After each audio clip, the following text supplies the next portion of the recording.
నమస్తే అండి. నేను వాణి. నా ఛానల్ ఫస్ట్ టైం చూస్తుంటే ప్లీజ్ సబ్స్క్రైబ్ చేసుకోండి. లైక్ ఇచ్చి షేర్ చేయండి. నా మనసు 13వ భాగం వినేద్దాం. సరోజ, నిజం చెప్పమ్మా. ఏం జరిగింది? ఎందుకిలా ఇల్లు విడిచి పారిపోయి వచ్చావు? దయచేసి చెప్పమ్మా. నేనేమి చెప్పలేను బాబుగారు. నన్ను బలవంత పెట్టకండి. సరోజ కళ్ళల్లో నీళ్లు తిరిగాయి. ఎందుకమ్మా? ఆర్ద్రంగా అడిగారు. నా నిర్దోషిత్వాన్ని రుజువు చేసుకోలేని దురదృష్టవంతురాలిని. ప్రకాశం కోపంతో, నువ్వు నిర్దోషివా? ఆ అర్ధరాత్రి ఇంటి వాళ్ళంతా లేచి చూసింది అబద్ధమా అన్నాడు. సరోజ కళ్ళల్లో నిప్పులు రాల్చుతూ చూసింది. మాట్లాడటానికి కూడా అసహ్యం వేసింది. తప్పు చేసిన దానికి మాట్లాడటానికి నోరెక్కడా? నువ్వెంత నీచుడివో దుష్టుడివో నీ మనసుకు తెలుసు. నీకే అంత నోరుంటే ఏ తప్పు చేయని నాకు నోరెందుకు ఉండదు ప్రకాశం? నోరు లేక కాదు మాట్లాడంది, నీతో మాట్లాడటానికి అసహ్యం వేసి. అబ్బా, పెద్ద పతివ్రత. పతే లేకపోతే నేను పతివ్రతను ఎలా అవుతాను? పతి లేకపోవడం ఏమిటి? పిచ్చివాడిగా నటించి నిన్ను వల్ల వేసుకున్నాడే, వాడే నీ మొగుడు అనుకో. చిచి, నీది నాలుకేనా? సరోజ కంపరంగా చూసింది. ఇంతసేపు శ్రోతలాగా ఉన్న వసుంధర కుతూహలం ఆపుకోలేకపోయింది. ఇంతకీ ఏం కథ ప్రకాశం బాబు అని అడిగింది. ఈవిడ నా భార్యకి అక్కగారు. పెళ్లిపీటల మీదే మొగుడు చచ్చాడు. పిచ్చివాడిలా నటిస్తూ ఒక సిఐడి ప్రవేశించాడు ఊళ్ళో. అతడికి ఈమెకి ఎలాగో సంబంధం ఏర్పడింది. అన్నగారితో చెప్పి అతడికి ఇంట్లోనే స్థానం ఏర్పరిచింది. వాళ్ళ ఇంటికి అల్లుడినైన పాపానికి వాళ్ళ పరువు మర్యాదలను కాపాడవలసిన బాధ్యత మీద వేసుకున్నాను. ఒక అర్ధరాత్రి ఒకే మంచంలో వాళ్ళిద్దరిని పట్టి ఇచ్చాను. ఆ దృశ్యాన్ని ఇంటి వాళ్ళంతా చూసి తరించారు. ఆ తర్వాత చెప్పేదేముంది? వాడెక్కడికో పారిపోయాడు. ఈవిడ్ని వీళ్ళన్నయ్య చావగొట్టి గదిలో పెట్టి తాళం పెట్టాడు. ఓ 3 కాళ్ళ ముసలికిచ్చి రెండో పెళ్లి చేసి ఈ పీడ వదులుచుకోవాలి అనుకున్నాడు. కానీ రేపు పెళ్ళి అనగా ఈవిడ ఇంటి నుండి పారిపోయింది. తను చచ్చిపోయింది అనుకోవాలని కాలువ ఒడ్డున ఒక చీటీ బిందె వదిలేసి వెళ్ళింది. ఆ చీటీ చూసి ఈమె చచ్చిపోయిందనే అనుకున్నారు. తర్పణం కూడా వదిలి తన కర్తవ్యం నెరవేర్చాడు మా పెద్దబావగారు. ఇన్నాళ్ళకి ఇక్కడిలా ప్రత్యక్షమైంది ఈ తల్లి. వసుంధర ముఖమంతా జుగుప్సతో నిండిపోయింది. చిచి అంది. రావుగారు కిన్న వదనులై అన్నం తింటం మానేసి మునివేళ్లతో అన్నం కలుపుతూ ఉన్నారు. ఇంతలో ఒక విచిత్రం జరిగిపోయింది. సరోజ చేతిలో పప్పు గిన్నె ప్రకాశం తలకు తగిలి బళ్ళున కింద పడిపోయింది. ప్రకాశం మీదంతా పడి వికృతంగా కేక పెట్టాడు. గుమ్మం దగ్గర చేతులు కట్టుకుని నిలబడిన రాహుల్ అతడి అవతారం చూసి పొట్ట చెక్కలయ్యేలాగా నవ్వాడు, చప్పట్లు జోరుగా చరుస్తూ. తన అతిథికి పట్టిన దుర్గతికి చింతిస్తూ రావుగారు సరోజ కోసం చూశారు. సరోజ అప్పటికే అక్కడి నుండి పారిపోయి తన గదిలో దూరి తలుపులు బిడాయించుకుంది. ప్రకాశం గంట తర్వాత సెలవు తీసుకొని వెళ్ళిపోయాడు. వెళ్ళేలోగా నోటికి వచ్చినట్టల్లా వాగుతూనే సరోజ గతాన్ని ఎంత నీచంగా చిత్రించవచ్చో అంత నీచంగా చిత్రిస్తూనే ఉన్నాడు. రాహుల్ కళ్ళు అంతకంతకు ఎరుపు ఎక్కుతున్నాయి. ప్రకాశంని చీల్చి చెండాడాలి అన్నంత ఉగ్రత్వం రేగుతూ ఉంది అతడిలో. ఒక బాబు దోచుకున్నాడు, పిచ్చిబాబు. సరోజ నిన్న మధురంగా నవ్విన నవ్వు అతడి చెవిలో ప్రతిధ్వనించకపోతే ప్రకాశం మీదికి లంఘించి అతడి జుట్టు పట్టుకునేవాడే. అతడి ఆవేశానికి సంకెళ్ళు వేస్తున్నాయి సరోజ చెప్పిన మాటలు. విషపానం చేస్తున్న వాడిలాగా మౌనంగా విషాదంగా కూర్చున్నారు రామచంద్ర గారు. చూసారా, ఆ పిల్ల రంగు పొంగు చూసి నాకు అనుమానంగానే ఉంది. మీరు మాత్రం ఆమె మీద ఎక్కడలేని అభిమానాన్ని పెంచుకున్నారు. ఏ ఊరో ఎక్కడిదోనని నేను ఉండవలసిన జాగ్రత్తల్లోనే ఉన్నాను సుమండి. తన జాగ్రత్తకు తెలివితేటలకు సంతోషించసాగింది వసుంధర. హాల్లో గోడ గడియారం రాత్రి 12 గంటలు కొట్టింది. నెమ్మదిగా తన మూట తీసుకొని పెరటి తలుపులు తెరుచుకొని బయలుదేరింది సరోజ. వరండా ముందు తప్ప తోటలో లైట్లన్నీ ఆర్పివేయబడి ఉన్నాయి. వెన్నెల మసగ్గా కాస్తుంది. గూర్ఖ గోడవారుగా పడుకొని గుర్రు పెడుతూ ఉన్నాడు. సరోజ గేటుకున్న గొళ్ళెం మీద చేయి వేసింది. ఎవరిదో ఒక బలమైన హస్తం ఆమె జబ్బ పట్టుకొని గుచ్చి పట్టుకుంది. నీ నిజమైన కథ ఏదో తెలుసుకోనిదే నిన్ను పోనివ్వదలుచుకోలేదు సరోజా, రాహుల్ గంభీరంగా అన్నాడు. కథలు చెప్పి బ్రతికే అవసరం లేదన్నావు, కానీ నీ నిజమైన కథ చెప్పవా? చెప్పే అవసరం ఏముంది? చెప్పకపోతే నష్టం ఏముంది మీకు? నష్టం లేకపోయినా ఈరోజు నీ యథార్థ పరిచయం చేసుకోనిదే నిన్ను వదలను. ఆమె చేయి గట్టిగా పట్టుకొని తోటలోకి నడిపించుకుని పోయాడు రాహుల్. ఆమె చంకలో మూటలాగి ఒక పక్కకు గిరాటు వేశాడు. అతడి చర్యకు విస్తుపోయి చూడసాగింది సరోజ. ఆ మసక వెలుగులో అతడి కళ్ళు తీక్షణంగా మెరుస్తూ ఉన్నాయి. ఇంకా కొంచెం పరిశీలనగా చూడగలిగితే అతడి ముఖంలో ఒక అవ్యక్తమైన వేదన, ఆరాటం గోచరిస్తాయి. రాహుల్కి ఈరోజు మొదటిసారిగా తెలిసింది సరోజని తను ఎంత గాఢంగా ప్రేమించుతున్నది. ఆమె ఎటువంటిదైనా తనకు కావాలి. ఆమె అపరాధం ఎటువంటిదైనా తను క్షమించగలడు, భారీగా స్వీకరించగలడు. కానీ సరోజ తన హృదయం విప్పి చెప్పాలి. తప్పటడుగులు అందరి జీవితంలోనూ ఉంటాయి, మేధావుల జీవితాల్లోనూ ఉంటాయి. ఆమె చరిత్ర ఎవరి నోటి నుంచో అసహ్యంగా చెప్పబడటం కాక ఆమె చెబితే వేరుగా ఉంటుంది. ఆమెను తన హృదయంలో దాచుకోగలడు. నీ చెల్లెలి మొగుడు చెప్పింది ఎంతవరకు నిజమో తెలుసుకోవాలి అనుకుంటున్నాను. నిజ నిజాలు చెప్పి మీ దగ్గర నా నిర్దోషిత్వం నిరూపించుకునే అవసరం నాకేం లేదు, సరోజ విసురుగా అంది. మీరెవరని? రాహుల్ గొంతు రుద్ధంగా మారిపోయింది. సరోజ అన్నాడు. నీకు నేనేమీ కాకపోవచ్చు, కానీ నువ్వు నాకు అన్నీ అవుతావు. నిన్ను ఎవరో కళంకినిగా చెప్పుకుంటుంటే నాకెంత రంపపు కోతగా ఉందో నీకెలా చెప్పను? నేను కళంకిని కాదు. ఆ సంగతే నేను ప్రపంచానికి చాటగల అవకాశం నాకు నువ్వు ఇవ్వాలి. ప్రేమించానన్న అతడు ఎక్కడున్నాడిప్పుడు? అతడిని నేను కలుసుకోవాలి. అతడు లేడు, చచ్చిపోయాడు. చచ్చిపోయాడా? చచ్చిపోయాడు. అతడి పిచ్చి నయం చేయమని అతడిని డాక్టర్ల చేతిలో పెట్టారు ఆయన తల్లిదండ్రులు. డాక్టర్లు ఆయన్ని చంపేశారు. రాహుల్ ఎందుకో ఒక నిట్టూర్పు విడిచాడు. అది గుండెల మీద బరువు తొలగినప్పటిదో పేరినప్పటిదో సరిగా నిర్ణయించలేం. కానీ అతడి ముఖంలో ఆగాధంలోని చీకటంతా నిండి ఉంది. సరే, నీకిష్టం లేని మనిషికి నీ హృదయంలో సూది మొనంత చోటు కూడా ఇవ్వవు అని తెలిసిపోయింది. ఈ ప్రపంచంలో నువ్వు ఒంటరి దానివి. ఒంటరిగానే సాగిపోవాలి అనుకుంటున్నావు, కానీ నీకు తోడుగా నడవాలి అనుకుంటున్నాను. భర్తగా అధికారం సంపాదించే అవకాశం నాకు లేదు. ఒక స్నేహితుడిగా నీ వెంట నడవాలనుకుంటున్నాను. దానికి కూడా నువ్వు అభ్యంతరం చెప్తావా? మనసును నమ్మినా వయసును నమ్మలేం కదా. నాకు కావలసిన నిగ్రహాన్ని నీ దగ్గరే సంపాదించుకున్నాను. నా వల్ల నీకే భయమూ ఉండదు. ఇలా ఎక్కడికో పారిపోయే కన్నా నాతో ఢిల్లీకి రా. బ్రతకడానికి కావలసిన పట్టెడన్నం, ఒళ్ళు దాచుకోవటానికి కావలసిన సైన్ పంచెలు నేనిస్తాను. నీ జీవితం నిశ్చింతగా వెళ్ళిపోయే ఏర్పాటు నేను చేస్తాను. కలలతోనూ నేను బ్రతకడం లేదు. నిశ్చింత కోసం నా మనసు ప్రాకులాడటం లేదు. చావు వచ్చేదాకా బ్రతకాలి కాబట్టే బ్రతుకుతున్నాను, అంతే. ఏ ఆశలు లేని నేను మీ ఆశ్రయాన్ని స్వీకరిస్తానని అనుకోకండి రాహుల్ గారు. మా ఊరు విడిచి వచ్చినప్పుడు నాకింత ధైర్యం లేదు. ఎక్కడో కాస్త పట్టెడన్నం పెట్టగల నీడ దొరికితే చాలు అనుకొని మీ మామయ్య గారిని వేడుకున్నాను. వారు దయతో నాకు ఇంట చోటు ఇచ్చారు. దురదృష్టవశాత్తు వాళ్ళు కూడా అసహించుకునే పరిస్థితిలో పడ్డాను. ఇప్పుడు ఎక్కడికైనా వెళ్ళగలను అన్న ధైర్యం నాకు ఈ 2 రెక్కలు ఇచ్చాయి. నీ అందం, నీ వయసు రెండూ నీకు శత్రువులు అవుతాయని తెలీదా? తెలుసు. ఆ శత్రువులను ఎక్కడా వదిలేసే ఉపాయం నాకు తెలియడం లేదు. నేను ఎక్కడికి వెళ్ళినా నా శత్రువులను వెంట పెట్టుకునే వెళ్ళాలి, పోరాడాలి. నిన్ను ప్రేమించిన వాళ్ళకి దుఃఖం తప్ప ఇంకేమీ మిగలదన్నమాట.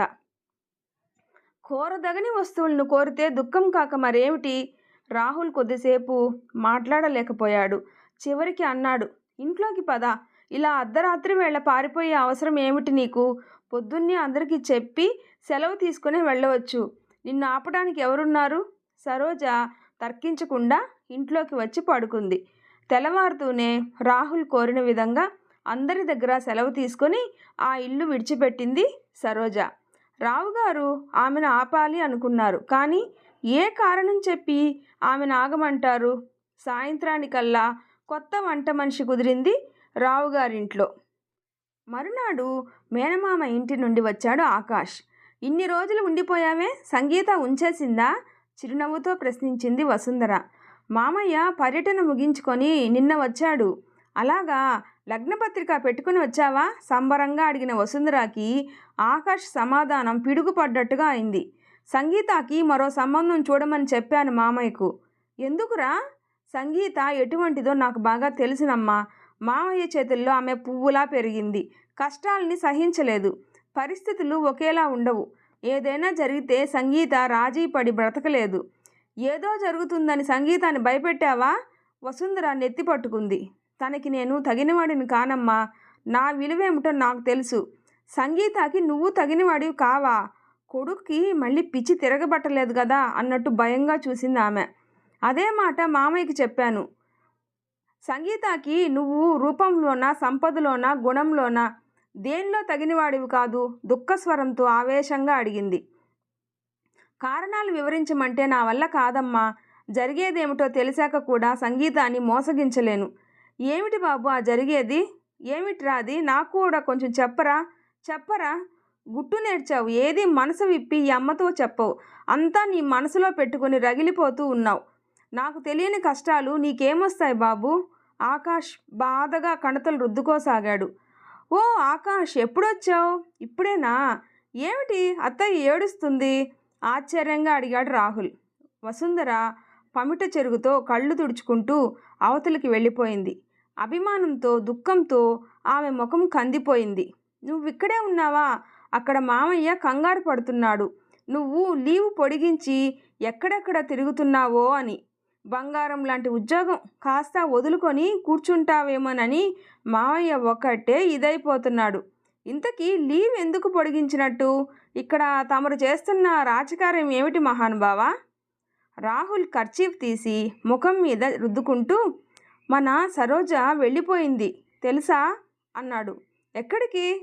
ఎక్కడికో, ఎవరికి తెలుసు? పని వెతుక్కుంటూ వెళ్ళిపోయింది. పని ఎక్కడ దొరికితే అక్కడ ఆగుతుందట.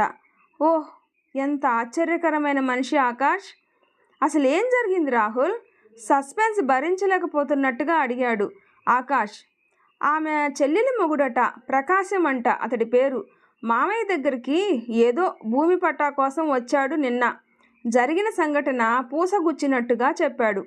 ప్రకాశం ముఖాన పప్పు గిన్నె బోర్లించడం చెప్పి నవ్వసాగాడు. ఆకాష్ మాత్రం నవ్వలేకపోయాడు. అతడి వదనం విచార మేఘాచితమైంది. అతడొచ్చి ఏదో వాగితే మాత్రం తను ఎందుకు వెళ్ళిపోవాలి? అత్తయ్యకు ఆమంటేనే పడదు. పైగా అతడు ఏదేదో చెప్పి వెళ్ళాడు. ఇలాంటి పాపిష్టిరాలు వండిన కూడు తిన్నామా అని ఒక్కటే గొణుగుతూ ఉంది అత్తయ్య. ఒకటే మాటలు అంటూ ఉంది. అందుకని వెళ్ళిపోయింది. వాళ్ళు ఎవరైనా వచ్చి గొడవ చేస్తారని కూడా భయపడి ఉండొచ్చు. నువ్వేంటి ఈ అవతారం దాల్చావు? మాసిన గడ్డం, మాసిన దుస్తులు, ఎప్పుడు ఫ్రెష్గా కడిగిన ముత్యంలాగా ఉండేవాడివి. కొంపతీసి ప్రేమ వ్యవహారం కాదు కదా ఇది సురేష్ పేలవంగా నవ్వుతూ గడ్డం తడుముకున్నాడు. సరోజా కోసం ఆమె నన్ను దేవదాసును చేసిపోయింది. ఇది ప్రపంచంలో 8వ వింత కాదు కదా అన్నట్టు విచిత్రంగా చూశాడు ఆకాష్. నీలాంటి షోకిల్లా పురుషుడు, స్నేహానికి కూడా కింది మనుషులు తగరు అనుకునేవాడివి ఒక వంట మనిషిని ప్రేమించడమా? ప్రేమకు ఉచ్చనీచాలు తెలియవని అనుభవం చెప్పింది సార్. ఆకాష్కి రాహుల్కి బంధుత్వమే కాదు, మంచి స్నేహం కూడా ఉంది. రాహుల్కి దాచుకోవాల్సింది ఏమీ కనిపించలేదు ఆకాష్ దగ్గర. సరోజాను తను ప్రేమించడం, ఆమె తిరస్కరించడం అంతా చెప్పాడు. ఆమె వెళ్ళిపోతుంటే వెళ్లకుండా ఆపే ఉపాయం ఏదీ కనిపించలేదు ఆకాష్. వెళ్ళిపోయాక ఏదో శూన్యం, మనసంతా ఏమిటో ఆరాటం. ఎక్కడున్నా సరే వెతికి తెచ్చుకోవాలి అన్న కోరిక. ఆమె తప్పు చేసిన మనిషిలా కనిపించడం లేదు నాకు. చేయని తప్పుకు శిక్ష ఎందుకు విధించుకుందో, ఎందుకు ఇలా తన వాళ్ళందరి నుండి పారిపోయి వచ్చిందో నాకు తెలుసుకోవాలని ఉంది. రేపు వాళ్ళ పల్లెకు వెళ్తున్నాను. అన్ని సంగతులు తెలుసుకొని వస్తాను. ఎక్కడున్నా సరే ఆమెను వెతికి పట్టుకొని వస్తాను. ఆకాష్ ఉదాసీనంగా, ఈ మహానగరంలో ఎక్కడుందని వెతుకుతావు అన్నాడు. ఈ నగరమే కాదు, ఆమె కోసం ఈ భూగోళమంతా అంగుళమైనా వెతుకుతాను. ఎక్కడున్నా సరే పట్టుకుని తీసుకుని వస్తాను. తెచ్చి ఏం చేస్తావు? ఆమె మనసు నీది కాదుగా? అవును, నాది కాదు కనుకే వెళ్ళిపోయింది. ఆమె మనసే నాదైతే నా అంత అదృష్టవంతుడు ఉండేవాడే కాదు. రాహుల్ గాఢంగా నిట్టూర్చాడు. మనసు నాది కాకపోయినా మనిషినైనా కళ్ళ ముందు నిలుపుకుంటాను. ఎక్కడికి పారిపోనివ్వను. ప్రేమ పిచ్చి ఒకటేనన్నారు వెనకటికి ఎవరో. పిచ్చివాడికి హద్దులు తెలియవు, ప్రేమించిన వాడికి హద్దులు తెలియవు. ఇద్దరూ ఏ క్షణాన ఏం చేస్తారో తెలియదు. చిన్న స్టేషన్ అది. రాహుల్ రైల్ స్టేషన్ దిగి యువతలకి వచ్చాడు. రామాపురానికి దారి ఎటు? ఆ కనిపించే మిట్ట ఎక్కితే చెట్ల గుంపులో చిన్న చిన్న ఇళ్ళు కనిపిస్తాయి. ఈ దారినే వెళ్ళండి. తెల్లవారి ఇంకా 2 గంటలు కాలేదు. సూర్యుని నులివెచ్చని కిరణాలు ఒంటిని హాయిగా స్పృశిస్తున్నాయి. రాహుల్ కాలువ పక్క నుండి నెమ్మదిగా నడుస్తున్నాడు. కాలువ పరిసరాలు ఎంతో రమ్యంగా ఉన్నాయి. ఇద్దరు జాలరులు చేప పుట్ట చంకకు తగిలించుకొని చేపల వల ఒక మోపులా భుజం మీద వేలాడేసుకొని ముందుకు నడుస్తూ ఉన్నారు. పరిసరాల సౌందర్యానికి ముగ్ధుడైపోయిన రాహుల్ కెమెరా తీసుకురానందుకు చింతించసాగాడు. మరోసారి వచ్చి ఫోటోలు తీసుకొని వెళ్ళాలి అని అనుకున్నాడు. రాహుల్ రామాపురం ఊళ్ళో అడుగుపెట్టాడు. సత్రం ముందు వేప చెట్టు తిన్నె మీద 3 కూర్చొని ఉన్నారు. వాళ్లలో ముఖాన పెద్ద నామాలతో ఉన్న ఆయన్ని ఉద్దేశించి, నారాయణరావు గారి ఇల్లు ఎక్కడండి అని అడిగాడు రాహుల్. అతడే రామాచారి.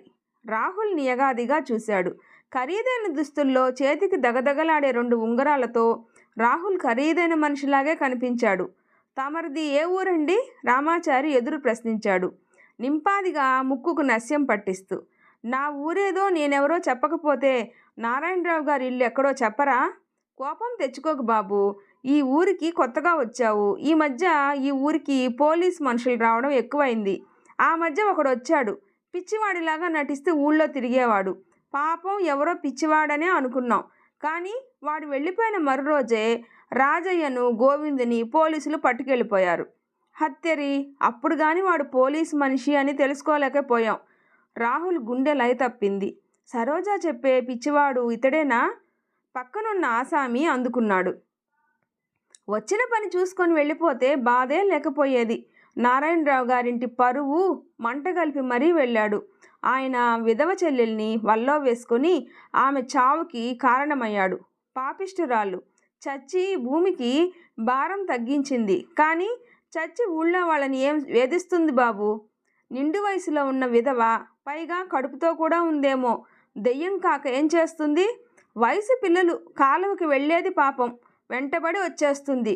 దాన్ని వదిలించుకునేసరికి తాతలు దిగొస్తున్నారు. మహా మంత్రగాళ్ళకు కూడా లొంగడం లేదది. మొన్న పుల్లమ్మ గారి మనవరాలికి పడితే కాస్త మంత్రం వేసి వెళ్ళమని నా కాళ్ళ వేళ్ళ పడి నన్ను తీసుకెళ్లారు. నా మంత్రానికి అది తిరుగు మంత్రం చదువుతుంటే నా తలకాయ ఇంకేం చేస్తాను? తన పేరున గుడి కట్టి పూజ చేస్తే వదిలిపోతాను అంది. రామాచారి చెప్పసాగాడు. గుడి కడతారా, చెప్పించు కొడతారా? ఆ దెయ్యం ఎక్కడుందో నాకు కాస్త చూపెడతారా? ఎందుకు బాబు, మీకు మంత్రాలు కాని వస్తాయా? ఏ రావు, కానీ మీరు చెప్తున్న ఆ దెయ్యం అంటే నాకు చాలా ఇష్టం కలుగుతుంది. దాన్ని నాతో లేవ తీసుకుపోతాను. రాహుల్ హాస్యానికి వాళ్ళందరూ నవ్వసాగారు. నేను మీరు అనుకున్నట్టు పోలీసు మనిషిని కాను, పని మీదే వచ్చాను. నేను అడిగిన పెద్ద మనిషి ఇల్లు ఎక్కడో చెప్తే నా దారిన నేను పోతాను అన్నాడు అసహనంగా. మా ఇల్లు అటే, చూపిస్తాను నడవండి. ముగ్గురిలో ఒక అతను లేచాడు. 2 సందులు దాటాక ఆ కనిపిస్తున్నదే వెళ్ళండి బాబు అని చెప్పి సెలవు తీసుకున్నాడు వెంట వచ్చిన అతడు. ఆ ఇంటి లోగిలిలో నిలబడి ఆ ఇంటి వైభవం చూసి ఆశ్చర్యపడసాగాడు రాహుల్. ఈ పల్లెటూరులో ఇంత పెద్ద ఇల్లు కట్టుకొని ఉన్నారు అంటే వీళ్ళు గొప్ప శ్రీమంతులై ఉండాలి. ఇంత గొప్ప శ్రీమంతుల ఇంటి పిల్ల ఎవరింటినో వంటలక్కగా జీవితం గడపడమా? ఎంత విచిత్రం, ఎంత విషాదం. లోపల నుండి వచ్చిన నారాయణరావు వాకిట్లో చిన్న లెదర్ బ్యాగుతో నిలబడి ఉన్న రాహుల్ని వింతగా చూశాడు. ఎవరు కావాలండి? నారాయణరావు గారు. హైదరాబాదులో రామచంద్రరావు గారు మా మామగారు. బహుశా ఆయన పేరు మీరు మీ బావమర్ది వల్ల విని ఉంటారు. విన్నాను. నారాయణరావు ముఖం కందగడ్డలాగా అయిపోయింది. అతన్ని ఇంట్లోకి పిలవాలి అని అనిపించలేదు. అతడు వచ్చిన సంగతి ఇంట్లో తెలియకూడదు అన్నట్టుగా చప్పున ముందుకు నడిచి రాహుల్ చెయ్యి అందుకొని ఎటో నడిపించసాగాడు. చెప్పండి, మీరు వచ్చిన పని? సరోజా గారి గురించి నేను కొంత వినదలుచుకున్నాను. ఆమె ఇంటి నుండి పారిపోయేలా చేసిన పరిస్థితులు ఏమిటి?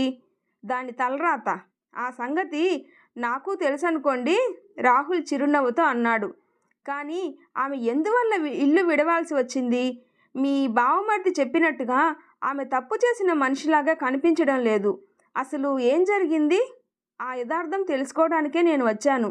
ఆ తర్వాత సరోజాను తను ప్రేమించిన సంగతి, పెళ్లాడుగోరిన సంగతి చెప్పాలి అనుకున్నాడు రాహుల్. మీ కుతూహలం గురించి తెలుసుకోవాలన్న ఇచ్చ నాకు లేదు. ఆమె సంగతులన్నీ నాకు చెప్పాలని లేదు. కానీ అన్నయ్య ఏం చెప్పాడు అని ఆమె అడిగితే వెంటనే ఆత్మహత్య చేసుకొని చచ్చిపోమన్నాను అని చెప్పండి. కఠినంగా మారిపోయి అన్నాడు నారాయణరావు. ఆమెని చచ్చిపోమని చెప్పే అధికారం మీకే ఉంది? జన్మనిచ్చారా, జీవితాన్నిచ్చారా? రాహుల్ చురుగ్గా ప్రశ్నించాడు. జన్మనివ్వడం మనిషి చేతుల్లోనిది కాదు. జీవితం ఇవ్వటానికి నేను ఏం చేశానో భగవంతుడికే తెలుసు. పొరపాటు మానవ సహజం. దానికి ప్రాయశ్చిత్తంగా ఆమె ఇంటి నుండి పారిపోయి ఎక్కడో బ్రతకడం మాత్రం క్షంతవ్యమే కాదు. ఈ విధంగా మాకు తలవంపులు తెస్తుంది అనుకుంటే నేనే చిటుకుడి విషాన్ని గొంతులో పోసి చంపేసి ఉండేవాణ్ణి. బ్రతికి ఆమె మా సానుభూతి కోల్పోయింది. తను బ్రతికే ఉందని తెలిస్తే ఊళ్ళో బంధువుల్లో ఎంత నగుబాటు. అయితే ఆమె గురించి మీరేమీ చెప్పదలుచుకోలేదన్నమాట. చెప్పవలసింది ఇదివరకే చెప్పాను.